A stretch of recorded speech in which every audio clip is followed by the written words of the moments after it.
Оройн өдрөө үзэгчдээ MBC-ний усан мэдээллийн хөтөлбөрийн даваа гарагийн дугаар эхлэж байна. Мэдээллийн товчхонд анхаарал хандуулна. Цахим эрүүл мэндэд төсөл улс аймагт хэрэгжиж байна. Хайртай айн амжилттай үргэлжлэж байна. Дэглээ цагаан нис хонгоцны буудлын явуулах замыг бүртгэлээ. Улс аймагт түүхий судлаачид ажиллаж байна. Эдгээр болон бусад мэдээллийн дэлгүүрэнгээд анхаарал хандуулна. Мэдээ эхлэж байна. Монгол Улсын засгийн газар эрүүл мэндийн яам дэлхийн банкны санхүүжилтээр цахим эрүүл мэнд төсөл улс хөвсгөл аймагт хэрэгжиж байна. Төслийн хүрээнд улс аймгийн 19 сум өрхийн эмнэлгүүдэд компьютер, принтер, тог баригч, хурууны хээ уншигч зэрэг тоногт хөрөмжүүдийг хүлээлгэнэгч байгаа юм. Улсын хурлын гишүүн төсвийн байнгын хорооны дарга чойжилсрын тойргийнхоо сумын эмнэлгүүдэд болон өрхийн эрүүл мэндийн төвүүдэд хүлээлгэнэглөө. Монгол Улсын засгийн газар эрүүл мэндийн яам дэлхийн банкны санхүүжилтээр цахим эрүүл мэнд төсөл 2015 оноос хойш хэрэгжиж эхэлсэн бөгөөд энэ жил улс хөвсгөл аймагт хэрэгжиж байна. Энэхүү төсөл нь эрүүл мэндийн салбарын үйлчлэгийг түргэн шуурхай цаг алтлаг хөргөх боломжийг бий болгож байгаа юм. Энэхүү төсөл улс аймгийн 19 сум өрхийн эрүүл мэндийн төвүүдэд хэрэгжиж байгаа бөгөөд улсын хурлын гишүүн төсвийн байнгын орооны дарга чойжилсрын 7 дугаар сарын 27-ны өдөр тойргийнхоо сум болон өрхийн эрүүл мэндийн төвийн төлөөлөлд цахим эрүүл мэнд төслийн техник тоногт хөрөмжийг гардуулна өглөө. 16 оны улсын хурлын сонгуульд ардын нам нэг зүйл амлагдсан юм а. Энэ бол эрүүл мэндийн салбарын хөрөнгө оруулалтыг санхүүжилтийг 2 дахин нэмэгдүүлнэ гэдэг. Энэ дотор улсын төсвийн шууд хөрөнгө оруулалтч орно, төслийн хөрөнгө оруулалтч орно. Ийм учиртай ийм ажиллагаа байна. Тэгээд энэ багц санхүүжилтийн хүрээнд цахим эрүүл мэнд төслийг одоо дөрөвчийн засгийн газар манай 16 оноос өмнөх засгийн газрын үед хэрэгжүүлж байгаа зохицсон энэ төслийг цаашид дахиж засаж сайжруулад явуулахаар ийм төсөл хэрэгжүүлж эхэлсэн. Энэ төсөл цахим эрүүл мэндийн төсөл хэрэгжүүлж эхлэхээр юу болно гэвэл одоо Увсан аймгийн Сагил суманд шинжилгээнд орсон хүн байна шүү дээ. Улаанбаатарт одоо дараагийн шатны юунд очиад үзүүлэхэд энэ бүх юм цахимаар мэдээллүүд нь иргэн одоо хүний бүх шинжилгээ үзүүлсэн материал түүх нь юунд Улаанбаатарт үзүүлж очиход ерөөсө автоматар одоо товч дараад компьютерийн товч дараад бүх мэдээллийг авах онцлогоо хийхэд нэгдүгээр иргэндээ дахин шинжилгээ өгөхгүй, цаг алдахгүй бас мөнгө төгрөгийн хувьд ч гэсэн хямдалтай болох ийм одоо ажил байгаа. Дэлхийн бүх улс орнууд дээр бол эрүүл мэндийн салбар бол асар хурдтай хөгжиж байгаа. Бид нар хүссэн хүсээгүй одоо ийм нэгдсэн системд холбогдохгүйгээр онцлог эрүүл мэндийн салбарын үйлчилгээ чанар дэвшигдэхгүй ийм арга хэмжээ байгаа учраас тэр Дэлхийн банкны өгж байгаа 600 сая доллароос нэг хэсгийг нь бол эрүүл мэндийн салбарт оруулсан цахим эрүүл мэндийн төсөл хэрэгжүүлж байгаа. Энэ төслийн хамгийн эхний санхүүжилт нь болгоод энэ эхний ээлжинд суур компьютеруудын дэжбэрлэл компьютеруудыг өгнө. Түүний дараа улс даяараа нэгдсэн бүх компьютерууд, бүх эрүүл мэндийн байгууллагууд, хувийн болон улсын байгууллагууд бүгд нэгдсэн сүлжээнд холбогдно. Энэ ажлын эхлэл болгоод хамгийн эхний 2 аймаг дээр бол Хөвсгөл аймаг, манай Увсан аймаг хоёр сонгогдсон байгаа. Манай аймагт 88 ширхэг компьютер хуваарлагдаж ирсэн. Ингээд та бүхэн энэ компьютеруудтайгаа бүгдээрээ эрүүл мэндийн байгууллагын салбарын бүх хүмүүс одоо энэ компьютерд ажил сурдаг, онлайн энэ программыг ашиглаж чаддаг ийм чадвартай болох шаардлага одоо 2-3 жилийн хугацаанд тулгарч байгаа. Тэгэхээр одоо та бүхэн өөрсдөө энэ компьютер дээр сайн суралцаараа тэгээд бусад энд ирээгүй бус салбарын чинь бүх хүмүүс энэ компьютер дээр ямар ч нэгтний ээлжинд суур бэлтгэлээ хийж хэрэгтэй. Түүний дараа бусад аймагуд руу ингээд эрхчлээс ингээд сонгогдоод эхлэх байх. Хэрвээ энэ Увсан аймаг, Хөвсгөл аймаг хоёр дээр энэ асуудлыг нэлээд чанартай хийж чадахгүй бол магадгүй дэлхийн банкны шалгуур өндөр учраас энэ төсөл хөтөлбөр зогсох эрсдэлтэй учраас та бүхэн энэ компьютерууд нэлээд мэрэж ажиллацгаараа гэж та бүхэнд бас хүсэж байна. Ингээд эрүүл мэндийн салбарын хамт олонда сайн сайхныг хүсье. Цахим эрүүл мэндийн төсөл 2019 онд Хөвсгөл улс аймагт хэрэгжиж байгаа бөгөөд төслийн хүрээнд улс аймагт 88 компьютер, принтер, тог баригч, хурууны хээ уншигч зэрэг тоногт хөрөмжийг нийлүүлж байгаа юм. Энэхүү төсөл нь эрүүл мэндийн салбарыг цахимжуулах зорилготойгоор хэрэгжиж байгаа юм. Монгол Улсын засгийн газар эрүүл мэндийн яам дэлхийн банкны санхүүжилтээр цахим эрүүл мэндийн төсөл бол 15 оноос хойш хэрэгжиж эхэлсэн. Энэхүү төсөл бол манай Монгол улсаас Хөвсгөл аймаг, Увсан аймаг шалгарсан байдаг. Тэгээ энэхүү төслийн хүрээнд бол нийт манай аймгийн бүх одоо сум өрхийн эмнэлгүүдэд бол 4 шиг компьютер, принтер, тог баригч, хурууны хээ уншиж өгж байгаа.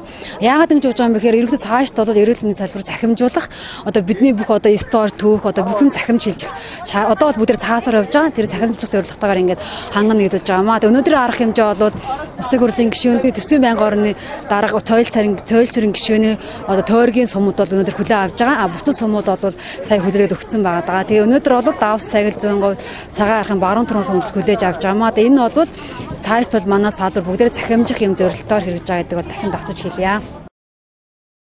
Цахим эрүүл мэндийн төслийг хэрэгжүүлсэний үр дүнд мэдээлэл солилцох платформыг ашиглан эрүүл мэндийн үйлчлэгээ үзүүлэгч байгууллагууд эрүүл мэндийн мэдээллийн хоорондоо хуваалцаж солилцох боломжтой болох тул хөдөө орон нутгийн оршин суугчид хот суурин газар очиж эрүүл мэндийн үйлчлэгээ авах эмнэлгийн шинжилгээнд давтан хамрагдах шаардлагыг багасгах ач холбогдолтой юм а.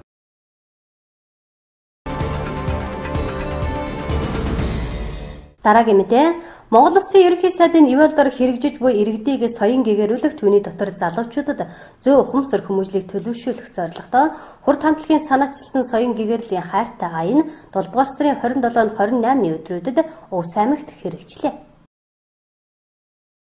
Монгол Улсын ерөнхий сайдын ивэлдор хэрэгжиж буй иргэдийг соён гэгэрүүлэх түүний дотор залуучуудад зөв ухамсар хүмүүжлийг төлөвшүүлэх зорилготой хурд хамтлагийн санаачилсан соён гэгэрлийн хайртай аян 7 дугаар сарын 27-28-ны өдрүүдэд Увс аймагт хэрэгжлээ.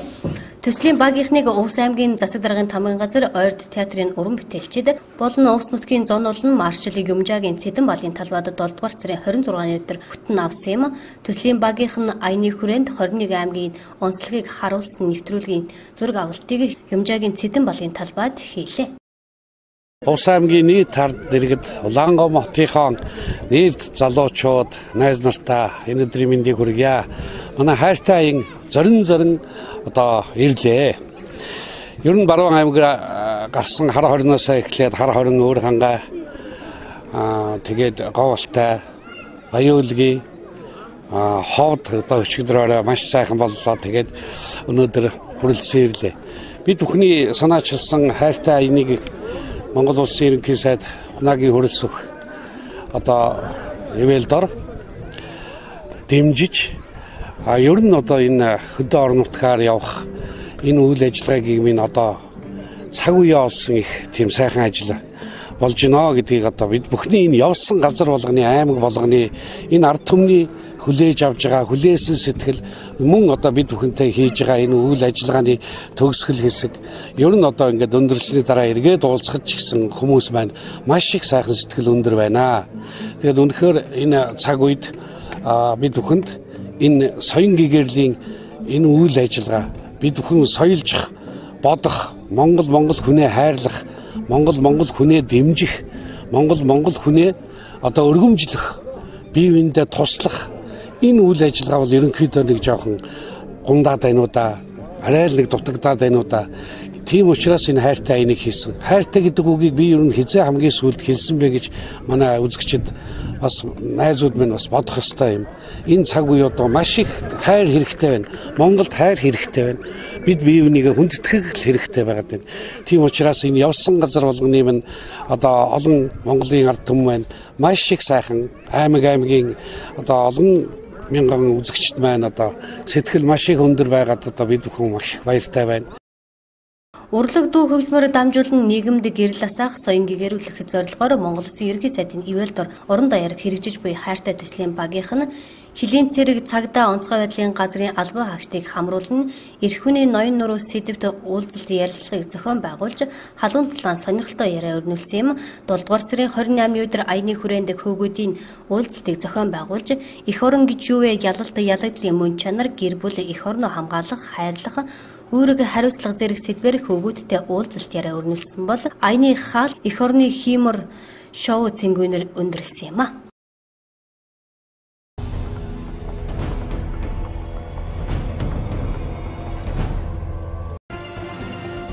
Монгол Улсын ерөнхийлөгч Баттулга 2019 оны 7 дугаар сарын 29-ноос 2019 оны 8 дугаар сарын 3-ны өдрүүдэд Америк нэгдсэн улсад айчлалын хүрээнд Монгол Улсын ерөнхийлөгч Баттулга Америк нэгдсэн улсын ерөнхийлөгч Дональд Трамп нар цагаан урданд ганцаарчилсан уулзалт хийж өргөдгсөн хэлэлцээ хийхээр төлөвлөж байна. Мөн Монгол Улсын ерөнхийлөгч Баттулга Америк нэгдсэн улсын конгресст өргөн барьсан 3 дахь хөршийн худалдааны хуулийн асуудлаар тус улсын хууль тогтоох байгууллагын төлөөлөгчтэй уулзаж ярилцсан. Айлчлалын үеэр стратеги олон улсын судлалын хүрээлэнд Монгол Америк нэгдсэн улсын харилцааны асуудлаар илтгэл тавьсныхаа дараа тус улсад ажиллаж амьдарч байгаа Монгол улсын иргэдтэй уулзсан.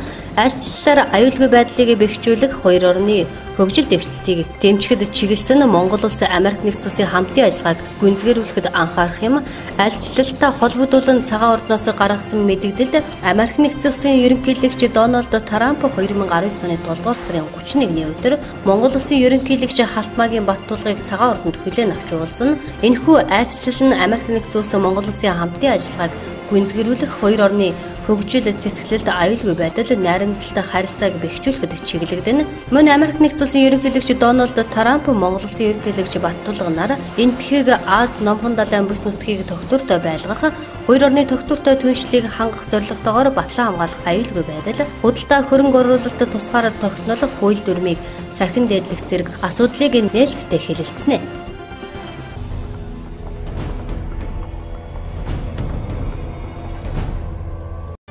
Монгол улсын маршал хөтөлбөрийн Баатар Юмжаагийн Цэдэн балын тухай өгүүлэх баримтат түүхэн түүх мартахгүй уран сайхны киног Хүмүүн фильм уран бүтээлийн нэгдэл бүтээж байгаа. Зураг авалтын багийнхныг Уус аймгийн удирдлагууд хүлээж авч уулзан хүндэтгэл үзүүллээ. Зураг авалт түүний төрсөн нутаг давс сумаас эхэлсэн бөгөөд Хүмүүн фильм уран бүтээлийн нэгдийн уран бүтээлчид болон Уус аймгийн засаг даргын таман газрын ажлын хэсэг, ойр хөгжмөд жүжигний театрын жүжигчид, инженер, техникийн ажилчдаас бүрдсэн 200 гаруй хүний бүрэлдэхүүнтэй баг ажиллаж байна. Уг киноны зохиолч ерөнхий продюсероор Долоон бурхан харавдаггүй Бүү Мартаг киноны зохиолыг бичиж, ерөнхий продюсероор ажилласан улсын хурлын гишүүн Мөнхбат, ерөнхий найруулагчаар Хүмүүн фильм, уран бүтээлийн нэгдлийн ерөнхий найруулагч Мөнхсөх киноны түүхийн зөвлөхөөр төрийн шагналт түүхийн ухааны доктор түүхч Үлзий Баатар, Цэдэн бол академийн ерөнхий нарийн бичгийн дарга аж үйлдвэрийн гавьяат ажилтан даваас сөрн, зөвлөх продюсераар Монгол улсын гавьяат зүтгэлтэн улсын дүр үжгийн эрдэмийн театрын захирал Цэрэн Самбуу,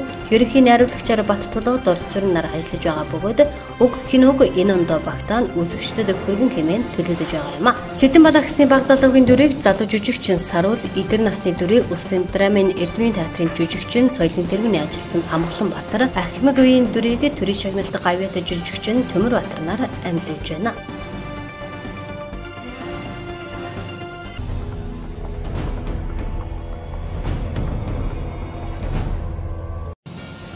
Атар газар эзэмшсэний түүхэд 60 жилийн ойн хүрээнд Монгол улсын Атрын анхны сангийн аж ахуйн нэг хонгор сумын 160-ны түүхэн ойг хонгорт нутгийнх нь өргөн дэлгэр сайхан тэмдэглэн өнгөрүүлж байна. Ойн хүрээнд сумын төвд бүтээн байгуулалтыг өрнөсний нэг томоохон ажил нь Атар 60 гэрэл төшөө байлаа. Олон улсын авто зам дагуу байрлах тус хөшөөг хонгор нутгийн иргэд аж ахуй нэгж байгууллагуудын ханд тусламжаар барьсан байна. Нийт 108 сая орчим төгрөгийн өртөгтэй амралт чөлөөт цагийн бүс бүхий усан оргилууртай цогц бүтээн байгуулалт юм. Хөшөөний ерөнхий байдал нь 8 хөл бүхий суурьтай бөгөөд 4 зүг 8 зөөгсийг бэлэгдэх бол түүний дээрээс үржил шимтэг хөрс, 5 ушуу мал тариан төрүү иш, алдартан гавьяатнуудаа хүндэтгэл үзүүлсэн амжилтыг баттгах хөрөл мөнгө, алтан медаль, тэргүүн дээд оргилд нь булцсан гүйсэн алтадсан тариан төрөөгөөр илэрхийлжээ.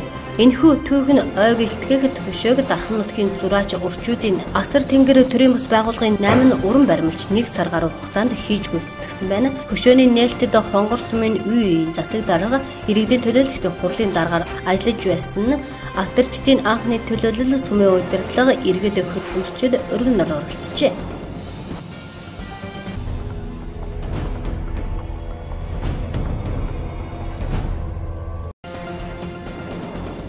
Аялал зугаалгын өдрүүд өргөжлөж иргэд амралт чөлөөт цагаараа гол устай газар бараадаж анхаарал болгоомж алдан усанд осолдох тохиолдол их байна.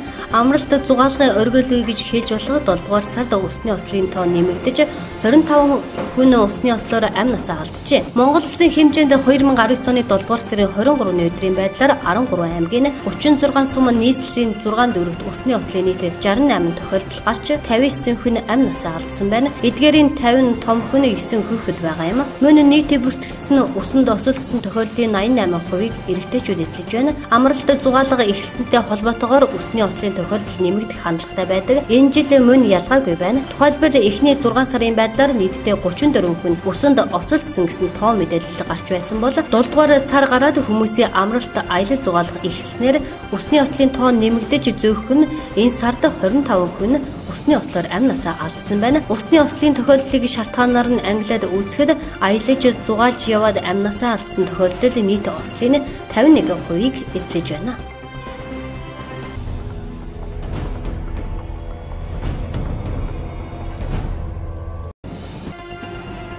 Хөтөлбөр эрхлэлтийн байгууллагад ажил хайж бүртгүүлсэн иргэд 2019 оны 6 дугаар сарын эцэст 33.3 мянган үнээс 23 мянган бүртгэлтэй ажилгүй иргэд 10.3 мянган ажилтай боловч өөр ажил хайж байгаа иргэд байна. Нийт бүртгэлтэй ажилгүй иргэд өмнөх оны мөн үеэс 2.8 мянган хүнээр өмнөх сараас 464 хүнээр буурсан байна. Бүртгэлтэй ажилгүй иргэдийн 12.2 мянган эмэгтэйчүүд байна. Бүртгэлтэй ажилгүй иргэдийн 6.9 мянган Улаанбаатарт 6.3 мянган хангаан бүсэд 3.8 мянган төвийн бүсэд 3.5 мянган баруун бүсэд 2.5 мянган зүүн бүсэд ногдож байна.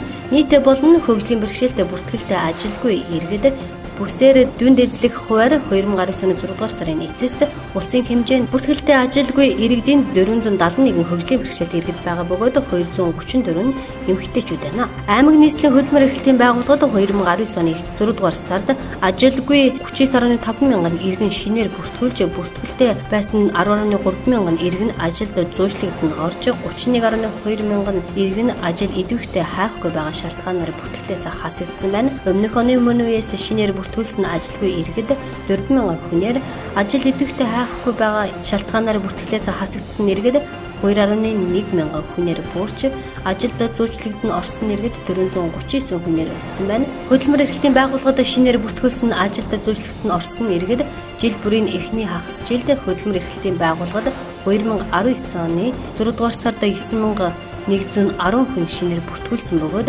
ажил хайж буй шалтгаанаар авч үзэхэд 52.1% нь ажлаас чөлөөлөгдсөн болон халагдсан иргэд байна. 2019 оны 6 дугаар сарын эцсийн байдлаар бүртгэлтэй ажилгүй иргэд 6 дугаар сарын эцэст 50% бүрэн дунд 27.7%-ийг дипломын болон бакалаврын дээд 6.9%-ийг техникийн болон мэргэжлийн 6.1%-ийг суур 4.5%-ийг тусгай мэргэжлийн дунд 2.6%-ийг бага 1.3%-ийг боловсролгүй 1.9%-ийг магистр доктор зэрэгтэй иргэд эзлэж байна. Улсын хэмжээнд бүртгэлтэй ажилгүй иргэдийн 55.9%-ийг 15-аас 34 насны залуучууд эзлэж байна. Энэ үзүүлэлт өмнө говь, Сэлэнг, Ховд, Дорнод, Төв, Говьалтай, Өвөрхангаа, Дорнгов, Архангаа, Уус, Говь Сүмбэр, Сүхбаатар, Дундгов аймагт улсын дунджаас 1.7-оос 2.8 пунктаар илүү байна.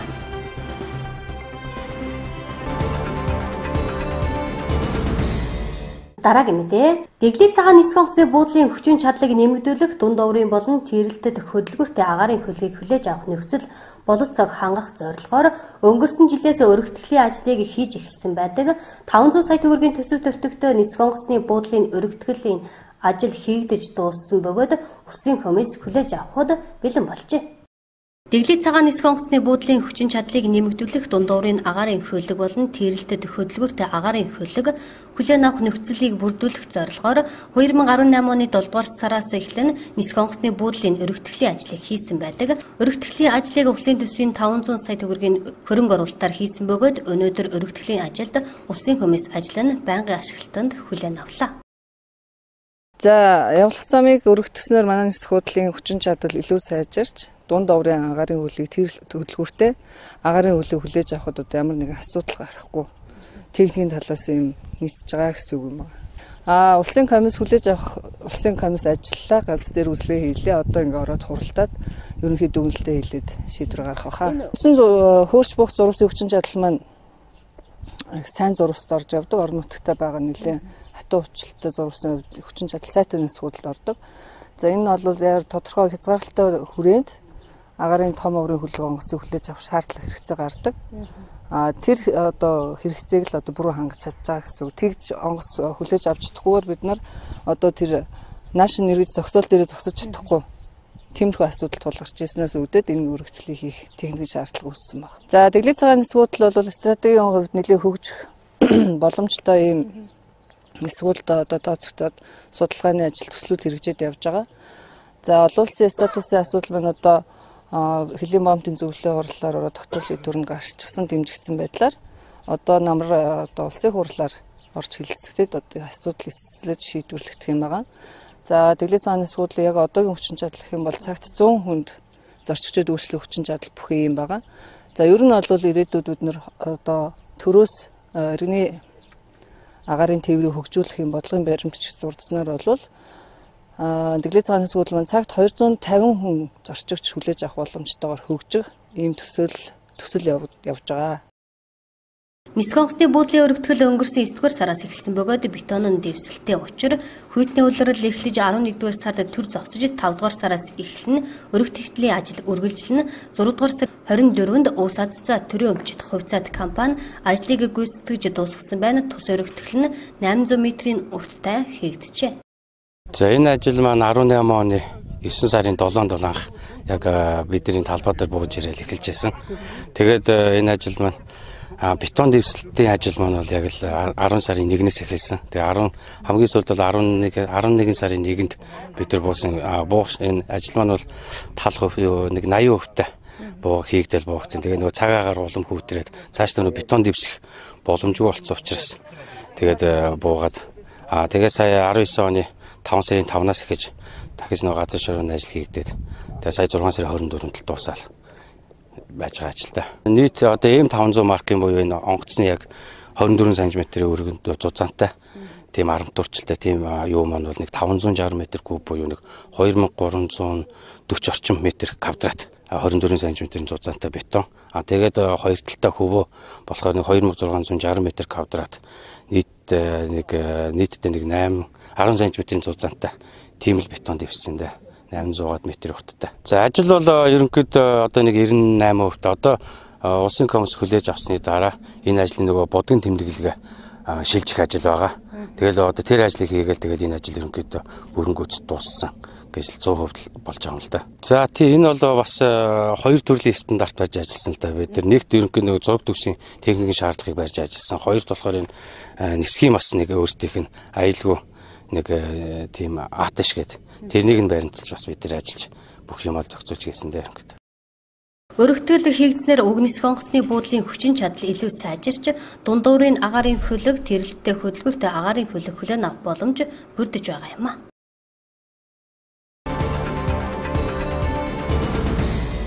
Дараагийн мэдээ Улс аймагт Монгол Улсын түүхийн ухааны доктор Нас Сүхбаатараар ахлуулсан түүхийн судлаачид ажиллаж байна.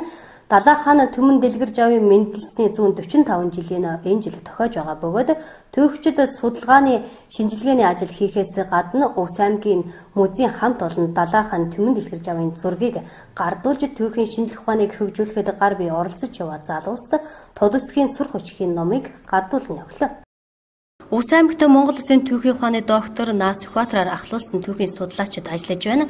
Далай хаан түмэн дэлгэрж авын мэндэлсний 145 жилийн энэ жил тохиож байгаа бөгөөд түүхчид судалгаа шинжилгээний ажил хийхээс гадна Улс аймгийн музейн хамт олонд далай хаан түмэн дэлгэрж авын зургийг гардуулж түүхийн шинжлэх ухааныг хөгжүүлэхэд гар бие оролцож яваа залууст тод үсгийн сүр хүчиг номыг гардуулан өглөө. За Улс аймагт нэг хэдэн бид бас нэг хэсэг судлаачид ажиллаж байна. Ажиллаж байгаа хүрээнд бол 3-4 ажлын нэг бол энэ далай хаан түмэн дэлгэрж авын мэндэлсний 145 жилийн энэ жил тохиож. За бид нар том хурал мурал хийсэнгүү. Гэхдээ одоо далай хаан зориулсан өргөө түргэн сумд байгуулагдлаа, сагил сумд байна, далай хааны хөшөө түргэн сумд байгуулагдлаа. Яагаад бид ингэж байгаа юм бэ одоо Монгол улсад бид нэр одоо баруун 3 аймаг байна гэж одоо сайн хэрэг гэж үзэх юм бол бид нэр одоо тэр 1912 онд биднийг толгоолж дөрөв далай хаан түмэн дэлгэрж ав олон ноёдын хамтаар богтаанд Монгол улсад өргөдөл гаргаад тэгээ бид нар одоо Монгол улсын харьяат байна шүү дээ тийм ээ.